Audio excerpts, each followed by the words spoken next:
दोस्तों, पीएम मोदी जी परीक्षा पर चर्चा करते हैं, लेकिन इनके ही कार्यकाल में एक के बाद एक बड़ी बड़ी परीक्षाओं में गड़बड़ियां सामने आ रही है। पहले नीट, अब नेट। आखिर कब तक चलेगा ये खेल? बच्चों के भविष्य के साथ खिलवाड़ हो रहा है, फिर भी मोदी जी और उनके शिक्षा मंत्री चुप्पी साधे हुए हैं। करोड़ों बच्चों के भविष्य के साथ आखिर खिलवाड़ क्यों हो रहा है? बार बार पेपर लीक, इसका जिम्मेदार कौन है? कौन लेगा इसकी जिम्मेदारी? करोड़ों छात्रों के नुकसान की भरपाई कौन करेगा? और उनकी भरपाई कैसे होगी जिनका लास्ट अटेम्प्ट था? नमस्कार दोस्तों, मैं हिमांशी कश्यप आपके साथ। आप देख रहे हैं जनता की आवाज।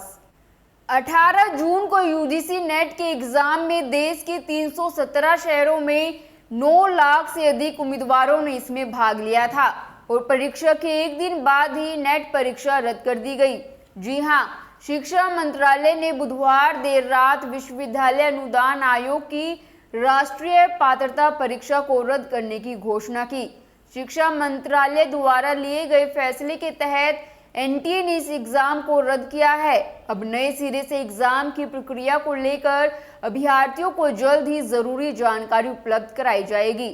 प्राथमिक रूप से गड़बड़ी के संकेत मिलने पर परीक्षा को रद्द करने का फैसला किया गया है। परीक्षा में गड़बड़ी के मामले की जांच सीबीआई को सौंपी जा रही है।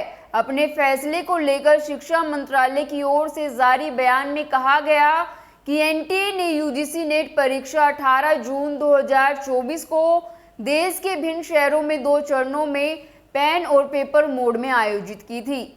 19 जून यूजीसी को परीक्षा के लिए गृह मंत्रालय के तहत भारतीय साइबर अपराध केंद्र की राष्ट्रीय साइबर अपराध खतरा विश्लेषण इकाई से कुछ इनपुट मिले हैं। सूत्रों ने बताया कि फरवरी 2022 में संसद में पारित सार्वजनिक परीक्षा अधिनियम, जो अनुचित साधनों और अपराधों का सहारा लेने वालों के लिए 3 से 5 साल की जेल और 10 लाख रुपए तक के जुर्माने का प्रावधान करता है, पूरी संभावना है कि इस परीक्षा पर भी लागू होगा। दरअसल यूजीसी नेट एग्जाम देश भर की यूनिवर्सिटी में PhD admission, junior research fellowship यानी जेआरएफ और असिस्टेंट प्रोफेसर के पद के लिए होता है। यूजीसी नेट परीक्षा में 2 पेपर होते हैं, जिनमें ऑब्जेक्टिव टाइप क्वेश्चन होते हैं। पेपर 1 में 50 क्वेश्चन होते हैं और पेपर 2 में 100 क्वेश्चन होते हैं और प्रत्येक क्वेश्चन 2 अंक का होता है। दोनों पेपरों को पूरा करने के लिए उम्मीदवारों को 3 घंटे का समय दिया जाता है। पेपर 1 सभी उम्मीदवारों के लिए समान और अनिवार्य होता है।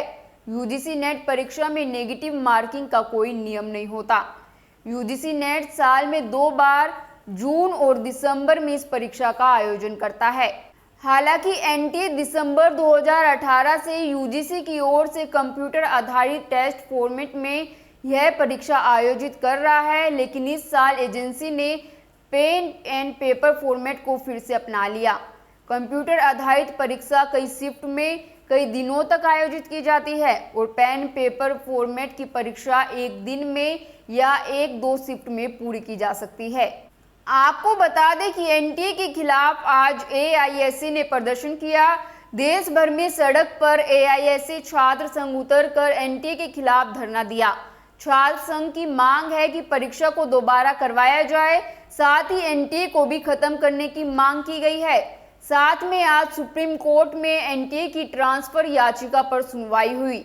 इस दौरान कोर्ट ने याचिका पर नोटिस जारी कर मामले पर सुनवाई के लिए अगली तारीख 8 जुलाई तय की है। अदालत ने कहा कि हम समझ रहे हैं कि ये गंभीर मामला है, पर इसकी विस्तार से सुनवाई 8 जुलाई को करेंगे। अदालत ने 4 जुलाई से होने वाली नीट काउंसलिंग पर रोक लगाने से भी इनकार कर दिया है।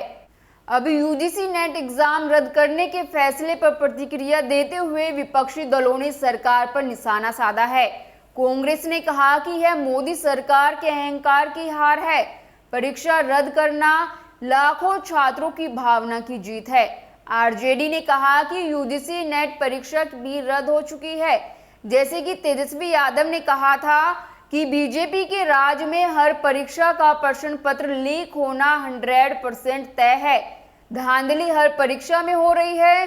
सभी ऑनलाइन परीक्षाओं में सिस्टम हैक करके सेटिंग हो रहा है। पर गड़बड़ी को सिरे से नकार कर परीक्षाएं रद्द नहीं की जाती। दोस्तों, केंद्रीय शिक्षा मंत्री ने पहले कहा था कि नीट में कोई पेपर लीक नहीं हुआ। जब बिहार, गुजरात और हरियाणा में शिक्षा माफिया की गिरफ्तारी होती है तो शिक्षा मंत्री स्वीकार करते हैं कि कुछ घोटाला हुआ है। मोदी जी, आप परीक्षा पर चर्चा तो बहुत करते हैं, अब नीट नेट परीक्षा पर चर्चा कब करेंगे?